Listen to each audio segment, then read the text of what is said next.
Hi friends, welcome to my YouTube channel. ಯಾರ್ಯಾರು ಈ video ನೋಡ್ತಾ ಇದ್ದೀರಾ ಎಲ್ಲರಿಗೆ ಥ್ಯಾಂಕ್ ಯು ಸೋ ಮಚ್. ಈ ವಿಡಿಯೋದಲ್ಲಿ ನಾನು ಏನು ಹೇಳ್ತಾ ಇದ್ದೀನಿ ಅಂದರೆ, ನನಗೆ ಕಾಮನ್ ಆಗಿ ಕೇಳುವಂಥ ಇನ್ಸ್ಟಾಗ್ರಾಮ್ದಲ್ಲಿ ಇರಲಿ ಯೂಟ್ಯೂಬಲ್ಲಿ ಕೇಳುವಂಥ ಪ್ರಶ್ನೆಗಳು: ಪ್ರೈಸ್ ಎಷ್ಟಾಯಿತು, ನೀವು ಲೋನಲ್ಲಿ ತೊಗೊಂಡಿದ್ದೀರಾ, ಸಬ್ಸಿಡಿಯಲ್ಲಿ ತೊಗೊಂಡಿದ್ದೀರಾ, ನೆಟ್ ಪೇಮೆಂಟ್ ಮಾಡಿದ್ದೀರಾ, ಮಿಷಿನ್ ಯಾವ ಥರ ವರ್ಕ್ ಆಗುತ್ತೆ ಅಂತ ಕೇಳ್ತಾ ಇದ್ದೀರಾ. ಸೊ ಬಿಗ್ನರ್ಸ್ ಇರಲಿ ಯಾರೇ ಇರಲಿ, ಮಿಷಿನ್ ತಗೋಬೇಕು ಅಂದ್ಕೊಂಡವರು ಈ ವಿಡಿಯೋನ ಸಂಪೂರ್ಣವಾಗಿ ನೋಡಿ. ನಾನು ಸಬ್ಸಿಡಿಯಲ್ಲಿ ತಗೋಲಿಲ್ಲ, ನೆಟ್ ಅಮೌಂಟ್ ಕೊಟ್ಟಿನೇ ತಗೊಂಡಿದ್ದೀನಿ. ಸಬ್ಸಿಡಿಯಲ್ಲಿ ಯಾಕೆ ತಗೊಳ್ಳಿಲ್ಲ ಅನ್ನೋದಕ್ಕೂ ಕಾರಣ ಹೇಳ್ತೀನಿ. ಮೇನ್ ನನ್ನ ಇಂಟೆನ್ಷನ್ ಇರೋದೇ ಸಬ್ಸಿಡಿಯಲ್ಲಿ ತಗೋಬೇಕು ಅಂತೇಳಿ. ಸೊ ನಾವು ಒಂದಿನ ಅದೇ ನಾನು ಬಿಸ್ನೆಸ್ ಮಾಡೋಕ್ಕಿಂತ ಮುಂಚೆ ವಿಡಿಯೋಸ್ ನೋಡಿದೆ, ಬೇಜಾನ್ ವಿಡಿಯೋಸ್ ನೋಡಿದೆ. ಅದರಲ್ಲಿ ಎಲ್ಲನೂ ಹೇಳೋರು ಮಿಷಿನ್ ತೊಗೊಂಡ್ರೆ ಸಬ್ಸಿಡಿಯಲ್ಲಿ ಸಿಗುತ್ತೆ ರೊಟ್ಟಿ ಮಿಷಿನ್ ಎಲ್ಲ ಅಂತ ಯೂಟ್ಯೂಬಲ್ಲೆಲ್ಲ ಫುಲ್ಲು ಟ್ರೆಂಡ್ ಆಗಿತ್ತು. ಸೊ ಹಂಗಾಗಿ ನಾನು ಕೆಲವೆಲ್ಲ ವೀಡಿಯೋಸ್ ಎಲ್ಲ ನೋಡಿ ಅವ್ರ ಕಾಂಟ್ಯಾಕ್ಟ್ ನಂಬರ್ ಎಲ್ಲ ತೊಗೊಂಡು ಹುಬ್ಳಿಗೆ ಒಂದ್ಸಲ ಹುಬ್ಳಿಗೆ ಹೋದ್ವಿ. ನಾವು ಹಸ್ಬೆಂಡು ಹುಬ್ಳಿಗೆ ಹೋಗ್ಬಿಟ್ಟು ಫಸ್ಟ್ ನಾವು ಹೋಗಿರೋದು ಶ್ರೀರಾಮ್ ಫುಡ್ ಇದಕ್ಕೆ ಆಫೀಸ್ಗೆ ಹೋಗಿದ್ವಿ. ಅಲ್ಲಿ ಭೇಟಿ ನೀಡಿದ ಮೇಲೆ ಅಲ್ಲಿ ಕೇಳಿದ್ವಿ, ಸರ್ ಯಾವ್ಯಾವ ಮಿಷಿನ್ ಇದೆ ಯಾವ ಥರ ಅಂದ್ರೆ, ಅಲ್ಲಿ ಸ್ಟಾರ್ಟಿಂಗ್ಲಿಂದ 56,000 ಎಲ್ಲ ಮಿಷಿನ್ ಎಲ್ಲ ತೋರಿಸಿದ್ರು. 1 ಅವರ್ಗೆ ಇಷ್ಟಾಗುತ್ತೆ ಎಲ್ಲನೂ ಎಕ್ಸ್ಪ್ಲೈನ್ ಮಾಡಿದ್ರು. ಸೊ ನಮಗೆ ಅವ್ರು ಹೇಳಿದ್ರು ಒಂದು ಮಿಷಿನ್, ದೊಡ್ಡ ಮಿಷಿನ್ ಆಗಿಬಿಟ್ಟು 1.5 ಲಕ್ಷ ಅಂತ ಹೇಳಿದರು. ಸೊ ನಮಗೆ ಇಷ್ಟ ಆಯ್ತು ಆ ಮಿಷಿನ್, ಯಾಕಂದರೆ ಅಂದರೆ 1 ಅವರ್ಗೆ 1000 ರೊಟ್ಟಿ ಬರುತ್ತೆ. ಸೊ ಈ ಮಿಷಿನ್ ತೊಗೋಬೋದಂತ ಅವ್ರು 1.5 ಲಕ್ಷ ಹೇಳಿದರು. ಸರ್ ಸರಿ ಬೇಡ ಅಂತ ಹೇಳ್ಕೊಂಡು ನಾವು ಹೆಂಗಿದ್ರು ಸಬ್ಸಿಡಿ ತೊಗೋಬೇಕು ಅಂದ್ಕೊಂಡಿದ್ದೀವಲ್ಲ, ಸರ್ ಅವ್ರು ಕೇಳಿದೆ, ಸರ್ ನಮ್ಗೆ ಸಬ್ಸಿಡಿ ಬೇಕಾಗಿದೆ ಅಂತೇಳಿ. ಓಕೆ ಬಿಡಮ್ಮ, ಸಬ್ಸಿಡಿಯಲ್ಲಿ ಕೊಡುತ್ತೆ, ನೀವು ಫಸ್ಟ್ ಸಬ್ಸಿಡಿಯಲ್ಲಿ ನಾವೇನಾದರೂ ಕೊಡ್ತೀವಿ, ನಿಮ್ಮ ಬ್ಯಾಂಕಲ್ಲಿ ವಿಚಾರಿಸ್ಬೇಕು, ಅವ್ರು ಸಬ್ಸಿಡಿಗೆ ನಿಮಗೆ ಅಪ್ರೂವಲ್ ಮಾಡಿದರೆ ನಾವು ಕೊಡ್ತೀವಿ ಅಂತ ಹೇಳಿದರು ಅವರು. ಸರಿ ಸರ್ ಅಂತ ಹೇಳಿದ್ವಿ. ಸರ್ ನಮ್ಮ ಬ್ಯಾಂಕೆಲ್ಲ ವಿಚಾರಿಸ್ತೀವಿ ಅಂತ ಹೇಳಿದ್ವಿ. ಸರಿ ಅಂತೇವ್ರು ಅವ್ರು ಕೊಟೇಶನ್ ಕೊಡ್ತಾರೆ. ನಾವು ಸಬ್ಸಿಡಿ ಮಾಡ್ಕೋಬೇಕಂದ್ರೆ ಒಂದು ಆಫೀಸ್ ಕಡೆಯಿಂದ ಒಂದು ಕೊಟೇಶನ್ ಬರ್ಕೊಡ್ತಾರೆ. ಅದ್ರ ಏನೇನು ಪ್ರೈಸ್ ಏನಂತ ಆ ಥರ ಕೊಟೇಶನ್ ಕೊಡ್ತಾರೆ. ಆ ಕೊಟೇಶನ್ ಮೇ ಬಿ 1 ವರ್ಷ ಆಯಿತು, ಇಲ್ಲಾಂದರೆ ನಿಮ್ಗೆ ಪ್ರೂಫ್ ತೋರಿಸ್ತಿದೆ. ಕೊಟೇಶನ್ ಎಲ್ಲ ಬರ್ಕೊಟ್ರು. ಅವ್ರು ನಮ್ಮ ಪ್ರೈಸ್, ನೆಟ್ ಪ್ರೈಸ್ ಆದರೆ 1.5 ಲಕ್ಷ, ಅದೇ ನಮ್ಮ ಸಬ್ಸಿಡಿಯಲ್ಲಿ ತೊಗೋಬೇಕಂದ್ರೆ 2.5 ಲಕ್ಷ ಆಗುತ್ತೆ. ಅದೇ ಸೇಮ್ ಮಿಷಿನು ಸೇಮ್ ಮೆಟೀರಿಯಲ್ಲೇ. ಸೊ ಕೊಟೇಶನ್ ಎಲ್ಲ ಬರ್ಕೊಟ್ರು ಅವರು. ಬರ್ಕೊಟ್ಟ ನಂತರ ನಾವು ನಮ್ಮ ಬ್ಯಾಂಕಿಗೆ ವಿಚಾರಿಸಿದ್ವಿ, SBI ಬ್ಯಾಂಕು. ಸೊ ಅಲ್ಲಿ ವಿಚಾರಿಸಿದ್ವಿ, ಸರ್ ನಮಗೆ ಈ ಥರ ರೊಟ್ಟಿ ಮಿಷಿನ್ ತೊಗೊತಿದ್ದೀವಿ, ಲೋನ್ ಬೇಕು ಅಂದರೆ. ಅವ್ರು ನಮ್ಮ ಸಿವಿಲ್ ಎಲ್ಲ ಚೆಕ್ ಮಾಡ್ತಾರೆ. ಸಿವಿಲ್ ಎಲ್ಲ ಚೆಕ್ ಮಾಡಿಬಿಟ್ಟು, ಮೇಡಮ್ ನಿಮ್ಮದು ಎಲಿಜಿಬಲ್ ಇದೆ, ಸೊ ನಿಮ್ಗೆ ಲೋನ್ ಕೊಡ್ತೀವಿ, 2 ಲಕ್ಷ ಲೋನ್ ಕೊಡ್ತೀವಿ ಅಂತ ಹೇಳಿದರು. ಅವಾಗ ನಾನು ಅಂದೆ, ಸರ್ ನನಗೆ 2 ಲಕ್ಷ ನಿಮ್ಮ ಕಡೆಯಿಂದ ಲೋನ್ ಬೇಡ, ನಮ್ಮ ಸಬ್ಸಿಡಿ ಕಡೆಯಿಂದ ಬೇಕು. ಈ ಥರ ಮಿಷಿನ್ ಕೊಟ್ಟರೆ ಅವರು ಸಬ್ಸಿಡಿ ಕೊಡ್ತಾರಂತೆ, ಸೊ ಸಬ್ಸಿಡಿ ಕಡೆಯಿಂದ ಲೋನ್ ಬೇಕು ಅಂತ ಹೇಳಿದ್ವಿ. ಆವಾಗ ಬ್ಯಾಂಕಿನವ್ರು ಹೆಂಗಂದರೆ, ನಾವು ಸ್ವಂತ ಪರ್ಸ್ನಲ್ ಆಗಿ ಲೋನ್ ಆದರೆ ಯಾವುದು ಜಾಸ್ತಿ ಡಾಕ್ಯುಮೆಂಟ್ಸ್ ಬೇಕಾಗಲ್ಲ, ಆಧಾರ್ ಕಾರ್ಡು ಪ್ಯಾನ್ ಕಾರ್ಡ್ ಎಲ್ಲ ಕೊಟ್ಟು ನಮ್ಮದು ಬ್ಯಾಂಕ್ ಸ್ಟೇಟ್ಮೆಂಟ್ ನೋಡಿದರೆ ಕೊಡ್ತಾರೆ. ಅದೇ ನಾವು ಸಬ್ಸಿಡಿ ಅಂತ ಕೇಳಿದರೆ ಅವರು 6, 3 ಇಲ್ಲದೆಲ್ಲ ಹೇಳ್ತಾರೆ. ಅವೆಲ್ಲ ನಾವು ಕಂಪಲ್ಸರಿ ಕಲೆಕ್ಟ್ ಮಾಡ್ಕೊಳ್ಳೇಬೇಕು. ಅವ್ರು ನಾವು ಸಬ್ಸಿಡಿ ಅಂದ ತಕ್ಷಣ ಫಸ್ಟ್ ನನಗೆ ಲೋನ್ ಅಂದ ತಕ್ಷಣ ಡೈರೆಕ್ಟ್ರಾಗಿ ನಾವು ಕೊಡ್ತೀವಿ ಅಂತ ಹೇಳಿದರು. ಬಟ್ ನಾನು ಸಬ್ಸಿಡಿಯಲ್ಲಿ ಬೇಕು ಅಂತ ಅವ್ರು ಕೇಳಿದರೆ ಅವರು ಎಲ್ಲ ಮತ್ತು ದೊಡ್ಡ ಲಿಸ್ಟ್ನೇ ಹೇಳಿದರು. ಆ ಲಿಸ್ಟ್ ಪ್ರಕಾರ ಎಲ್ಲನೂ ಮಾಡಿದೆ. ಅಂದರೆ ಲಿಸ್ಟ್ ಅಂದರೆ ನಾವು ಎಲೆಕ್ಟ್ರಾನಿಕ್ ಬಿಲ್ ಜೈ ಕಡೆಯಿಂದ ಪರ್ಮಿಷನ್ ಲೆಟರ್ ತೊಗೊಂಬರ್ಬೇಕು, ನಾವು ಯಾವ ಏರಿಯಾದಲ್ಲಿ ಇರ್ತೀವಿ ಆ ಕಡೆ ಬರುವಂಥ PDO ಆಫೀಸರ್ ಸಿಗ್ನೇಚರ್ ಇರಬೇಕು, ನಮ್ಮ ವಾಸಸ್ಥಳ ಅದು ಎಲ್ಲನೂ ಪ್ರೂಫ್ ಇರಬೇಕು. ಮತ್ತು ನಮ್ಮ ಮನೆಯದು ಯಾವುದು ಲೊಕೇಶನ್ ಇರುತ್ತೆ, ಲೊಕೇಶನ್ ಪ್ರೂಫು ಎಲ್ಲ ಪ್ರತಿಯೊಂದನ್ನು ತೊಗೊಂಬರ್ಬೇಕು ಅಂತ ಹೇಳಿದರು. ಸೊ ಇದಕ್ಕೆಲ್ಲ 1 ವಾರ ಆಗುತ್ತೆ, ಯಾಕಂದರೆ PDO ಸಿಗ್ನೇಚರ್ ಎಲ್ಲ ಬೇಕಾಗುತ್ತಂದರೆ 1 ವಾರ ಆಯಿತು. ಸರಿ ಹೋಗ್ಲಿ ಬಿಡಿ, ಎಲ್ಲ ತಂದು ಕೊಟ್ಟು ಆಯಿತು, ನಮ್ಗೆ ಹೆಂಗಿದ್ರು ಸಬ್ಸಿಡಿ 1 ಲಕ್ಷ ಬರುತ್ತಲ್ಲ, ನಾವ್ಯಾಕೆ ಬಿಡೋಣ ಅಂತೇಳಿ ಸರಿ ಬಿಡಂತ ಎಲ್ಲನೂ ಸಿಗ್ನೇಚರ್ಸು ಅವು ಮತ್ತು ಜೈ ಕಡೆಯಿಂದ ಎಲೆಕ್ಟ್ರಾನಿಕ್ಸ್ ಬಿಲ್ಲಿಂದು ಎಲ್ಲನೂ ತೊಗೊಂಬಂದು ಎಲ್ಲನೂ ಅವ್ರು ಕೇಳಿದ್ದು ಎಲ್ಲನೂ. ಮತ್ತು ಇನ್ನೂ ಒಂದು ಮೇನ್ ಅಂದರೆ ಫುಡ್ ಲೈಸೆನ್ಸ್, ಅದನ್ನು ಮಾಡಿಸಿದ್ವಿ. ಫುಡ್ ಲೈಸೆನ್ಸ್ ಮೇನ್ ಇಂಪಾರ್ಟೆಂಟ್ಲೇ ಫುಡ್ಡಿಗೆ. ಸೊ ಅದಂತೂ ಏನಿಲ್ಲ, ಫುಡ್ ಲೈಸೆನ್ಸ್ ಎಲ್ಲ ಮಾಡಿಸಿದ್ವಿ. ಮಾಡಿಸಿ ಎಲ್ಲ ಡಾಕ್ಯುಮೆಂಟ್ಸ್ ಎಲ್ಲ ಕೊಟ್ಟ ನಂತರ ಅವ್ರು ಹೇಳಿದ್ರು, ಸರಿಯಮ್ಮ ಎಲ್ಲ ಡಾಕ್ಯುಮೆಂಟ್ಸ್ ಎಲ್ಲ ಕೊಟ್ಟಿದ್ದೀರಾ, ಸೊ ನೀವು ಒಂದು 15 ಡೇಸ್ ಆದಮೇಲೆ ನಾವು ನೋಡ್ತೀವಿ, ವಿಸಿಟ್ ಮಾಡ್ತೀವಿ, ಫೀಲ್ಡ್ ಆಫೀಸರ್ ಬಂದು ವಿಸಿಟ್ ಮಾಡ್ತಾರೆ ನಿಮ್ಮ ಮನೆಗೆ, ಸೊ ಅವಾಗ ಅಪ್ರೂವಲ್ ಮಾಡ್ತೀವಿ ಅಂತ ಹೇಳಿದರು. ಸರಿ 1 ವಾರ ಹೋಗ್ಲಿ ಬಿಡು ಅಂತ ನಾವು 15 ಡೇಸ್ ವೇಟ್ ಮಾಡಿದ್ವಿ. ಅವರು ಯಾವ ಆಫೀಸರೂ ಬರಲಿಲ್ಲ, ಫೀಲ್ಡ್ ಆಫೀಸರು ಬರಲಿಲ್ಲ, ಮ್ಯಾನೇಜರು ಬರಲಿಲ್ಲ. ತಿರ್ಗಾ ನಾನು ಯಾಕೋ ಮತ್ತೆ ಇನ್ನೇನೋ ಇವ್ರು ಏನು ಮಾಡ್ತಾರೆ ಅಂತ ಮತ್ತೆ ತಿರ್ಗಾ ಆಫೀಸ್ಗೆ ಹೋದೆ. ಆಫೀಸ್ ಹೋಗಿ ಮತ್ತೆ ವಿಚಾರಿಸಿದೆ, ಸರ್ ಯಾಕೋ ಫೀಲ್ಡ್ ಆಫೀಸರು ಬರಲಿಲ್ಲ, ನಮ್ದು ಎಲ್ಲಿದೆ ಪ್ರೊಸೆಸಿಂಗ್ ಮಾಡ್ತಾ ಇದ್ದೀರಾ ಅಂತೇಳಿ.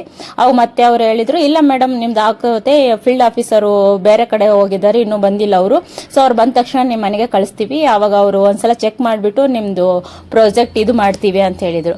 ಮತ್ತು ತಿರ್ಗಾ 1 ವಾರ ಆಯಿತು. ಆಮೇಲೆ ನನಗೆ ಅಷ್ಟು ಆಲ್ರೆಡಿ 1 ತಿಂಗಳೇ ಆಯಿತು, 1-2 ತಿಂಗಳೇ ಕಳಿತನ್ಕೋರಿ, 2 ತಿಂಗಳ 3 ತಿಂಗಳ ಆಗಿ ಬಂತು. ಅಯ್ಯೋ ಇನ್ನೂ ಬರಲಿಲ್ಲ, ಇದೇನು ಆಗೋ ಕೆಲಸ ಇಲ್ಲ ಅಂತ ಮತ್ತೆ ಇನ್ನೊಂದ್ಸಲ ಆಫೀಸ್ಗೆ ಹೋದೆ, ಮತ್ತೆ ಬ್ಯಾಂಕಿಗೆ ಹೋಗಿ ಕೇಳಿದೆ, ಸರ್ ನಿಜವಾಗ್ಲೂ ಅಪ್ರೂವಲ್ ಆಗುತ್ತಾ ಆಗಲ್ವಾ, ಹೆಂಗೆ ಇದು ಪ್ರೊಸೆಸ್, ಹೆಂಗೆ ನೀವು ಯಾವ ಥರ ನಮ್ಮ ಸಬ್ಸಿಡಿ ಕೊಡ್ತೀರಂದ್ರೆ. ಆವಾಗ ತಿರ್ಗಾ ಹೇಳಿದ್ರು ಅವರು, ಸಬ್ಸಿಡಿ ಕೊಡ್ತೀವಿ, ಬಟ್ ನಿಮ್ಮ ಅಕೌಂಟಿಗೆ ಜಮಾ ಆಗಿರುತ್ತೆ, ಬಟ್ ನಿಮಗೆ ಕೊಡಲ್ಲ. ಅಂದ್ರೆ ಅದೇನಿರುತ್ತೆ 2.5 ಲಕ್ಷದೇನು ಇರುತ್ತಲ್ವಾ, ಅದು ನಾವು 3 ವರ್ಷ ಕಟ್ಕೊಂಡು ಹೋಗ್ಬೇಕು. ಅಂದ್ರೆ ಮಂತ್ಲಿ ಇಷ್ಟಂತ ಕಟ್ಕೊಂಡು ಹೋಗ್ಬೇಕು. ಸೊ ನಾವು 3 ವರ್ಷ ಕಂಪಲ್ಸರಿ ಎಲ್ಲ ಫುಲ್ ಕಟ್ಟಿದ ನಂತರ ಲಾಸ್ಟ್ ಕೊನೆದಾಗಿ ನಮ್ದೇನು ಸಬ್ಸಿಡಿ 1 ಲ್ಯಾಕ್ ಬಂದಿರುತ್ತೋ ಅದು ಕೊಡ್ತಾರಂತೆ. ಸೊ ಅಂದ್ರೆ ನಿಮ್ಗೆ ಅರ್ಥ ಆಗ್ಲಿಲ್ಲ ಅನ್ಸುತ್ತೆ. ಈಗ 2.5 ಲಕ್ಷ ಅಂದ್ರೆ 1 ಲಕ್ಷ ಗೌರ್ಮೆಂಟ್ ಕೊಡುತ್ತೆ, 1 ಲಕ್ಷ ನಾವು ಕಟ್ಕೋಬೇಕು. ಅದನ್ನ ಅವ್ರು ಬ್ಯಾಂಕಿನವ್ರು ಹೆಂಗ್ ಕನ್ವರ್ಟ್ ಮಾಡ್ತಾರೆ, 2.5 ಲಕ್ಷಕ್ಕೂ ಬಡ್ಡಿ ಸಮೇತ ನಾವೇ ಕಟ್ಟಬೇಕು. ಅದು ಎಷ್ಟು ವರ್ಷ? 3 ವರ್ಷ ಕಟ್ಟಬೇಕು. ಅಂದ್ರೆ ನಾವು ಇಂಟ್ರೆಸ್ಟ್ ಕಟ್ಟಿದಂಗ 2.5 ಲಕ್ಷಕ್ಕೆ ಇಂಟ್ರೆಸ್ಟ್ ಕಟ್ಟಿದಂಗ ಆಗುತ್ತೆ. ಆಮೇಲೆ ಇಂಟ್ರೆಸ್ಟು ನಾವು ಅಸಲು 2 ಕಟ್ಟಿ 3 ವರ್ಷ ಕಟ್ಟಿದ ಮೇಲೆ ಏನು ಉಳಿಯುತ್ತೋ 1 ಲಕ್ಷ ಕೊಡ್ತಾರಂತೆ. ಸೊ ಈ ತರ ಅದು ಪ್ರೊಸೆಸ್ ಇದೆ. ನೀವು ಮತ್ತೆ ಇನ್ನೊಂದು ಏನಂದ್ರೆ 1 ಮಂತ್ನು ಮಿಸ್ ಮಾಡಬಾರ್ದು. ಸಬ್ಸಿಡಿ ಯಾರು ತಗೊಂಡಿರ್ತೀರಾ ಅವರು 1 ಮಂತ್ನು ಮಿಸ್ ಆಗ್ಲಾರ್ದೆ ಪ್ರತಿಯೊಂದು EMI ಕಟ್ಕೊಂಡು ಹೋಗ್ಬೇಕು. ಅಪ್ಪಿತಪ್ಪಿ ನೀವೇನಾದ್ರೂ EMI 1-2 ಸಲ ಮಿಸ್ ಮಾಡಿದ್ರೆ ಮತ್ತೆ ಸಬ್ಸಿಡಿ ಕ್ಯಾನ್ಸಲ್ ಆಗುತ್ತೆ.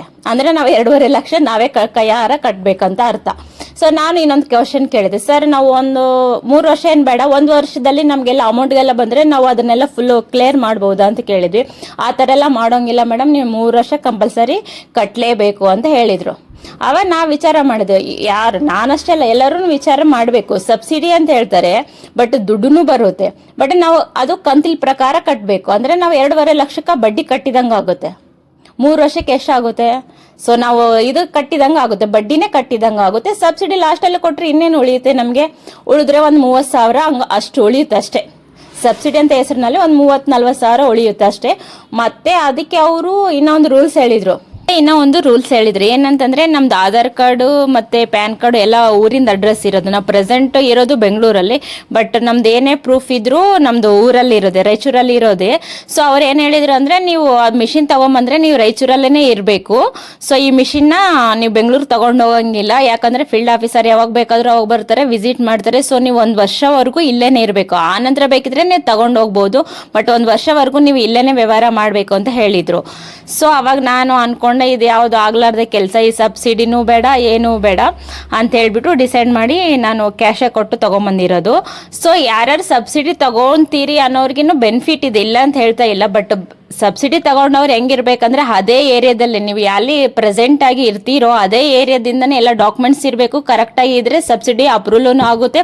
ನೀವು ಯಾಕಂದ್ರೆ ಶಿಫ್ಟ್ ಆಗೋ ಅವಶ್ಯಕತೆ ಇರಲ್ಲ. ನಂದಂದ್ರೆ ನಾವು ಊರಿಂದ ಅಡ್ರೆಸ್ ಇಟ್ಕೊಂಡು ಬೆಂಗಳೂರು ತಗೊಂಡ್ಬರ್ಬೇಕಾಗಿತ್ತು. ಸೊ ಹಂಗಾಗಿ ಅದು ಆಗಂಗಿಲ್ಲ ಅನ್ಕೊಂಡೆ. ಮತ್ತೆ ಇನ್ನೊಂದು ಏನಂದ್ರೆ, ಸಬ್ಸಿಡಿ ಯಾರು ತಗೊಂಡಿರ್ತೀರಾ ಕಂಪಲ್ಸರಿ ತಿಂಗಳ EMI ಕಟ್ಟಲೇಬೇಕು.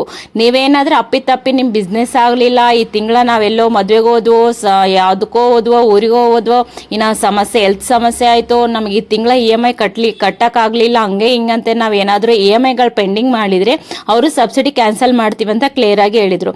ಅಂದರೆ ನಾವು 3 ವರ್ಷ ಕಂಪಲ್ಸರಿ 1 ತಿಂಗಳನ್ನು ಮಿಸ್ ಮಾಡದೆ ಕಟ್ಟಬೇಕು. ತಿಂಗಳ EMI ಕಟ್ಟಬೇಕು. ಆವಾಗ ಮಾತ್ರ ನಮ್ಮ ಸಬ್ಸಿಡಿ ಕರೆಕ್ಟಾಗಿ 3 ವರ್ಷ ನಮ್ದೆಲ್ಲ EMI ಏನಿರುತ್ತೋ 3 ವರ್ಷ ಮುಗಿದ ನಂತರ ಕೊಡ್ತಾರಂತೆ. ನಾವೇನಾದರೂ ಅಪ್ಪಿತಪ್ಪಿ ನಾವು EMIಗಳೆಲ್ಲ ನಾವು ಪೋಸ್ಟ್ ಬಾಂಡ್ ಮಾಡಿದ್ವಿ, ಸರಿಯಾಗಿ ಟೈಮ್ಗೆ ಕಟ್ಟಲಿಲ್ಲ ಅಂದರೆ ಸಬ್ಸಿಡಿ ಕ್ಯಾನ್ಸಲ್ ಆಗುತ್ತೆ ಅಂತ ಹೇಳಿದರು. ಸೊ ನಾನು ಅಂದ್ಕೊಂಡೆ ಇದು ಸಬ್ಸಿಡಿನೂ ಬೇಡ ಏನೂ ಬೇಡ ಅಂತೇಳಿ ನಾವು ಮತ್ತೆ ತಿರ್ಗಾ ಇನ್ನೊಂದ್ಸಲ ಹೋಗ್ಬಿಟ್ಟು ನಂದಿ ಫುಡ್, ಈ ಥರ ಶ್ರೀರಾಮ್ಗೆ ಹೋಗಲಿಲ್ಲ, ಮತ್ತು ಹುಬ್ಳಿಗೆ ಹೋಗ್ಬಿಟ್ಟು ನಂದಿ ಫುಡ್ಡಲ್ಲಿ ಹೋಗ್ಬಿಟ್ಟು ನಾವು ಡೈರೆಕ್ಟಾಗಿ ಅಮೌಂಟ್ ಕೊಟ್ಟಿನೇ ತೊಗೊಂಬಂದಿರೋದು ಈ ಮಿಷಿನು. ಸೊ ಇಲ್ಲಿವರೆಗೂ ವಿಡಿಯೋ ನೋಡಿದ್ದಕ್ಕಾಗಿ ಯಾರ್ಯಾರು ಪೂರ್ತಿ ವಿಡಿಯೋ ನೋಡಿದ್ದೀರಾ ಎಲ್ಲರಿಗೂ ಥ್ಯಾಂಕ್ ಯು ಸೋ ಮಚ್. ಇದರಲ್ಲಿ ನನ್ನ ಅನುಭವ ಹೇಳಿದ್ದೀನಿ. ಯಾರ್ಯಾರು ಸಬ್ಸಿಡಿ ಯಾವ ಥರ ಸಿಗುತ್ತೋ ಗೊತ್ತಿಲ್ಲ.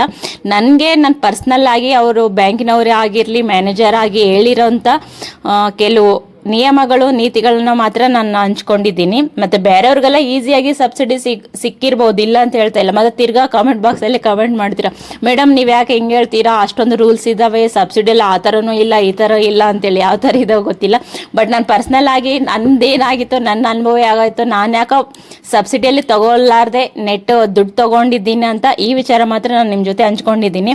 ಓಕೆ ಫ್ರೆಂಡ್ಸ್, ಈ ವಿಡಿಯೋ ಯಾರು ಪೂರ್ತಿಯಾಗಿ ನೋಡಿದ್ದೀರಾ ಎಲ್ಲರಿಗೂ ಥ್ಯಾಂಕ್ ಯು ಸೋ ಮಚ್.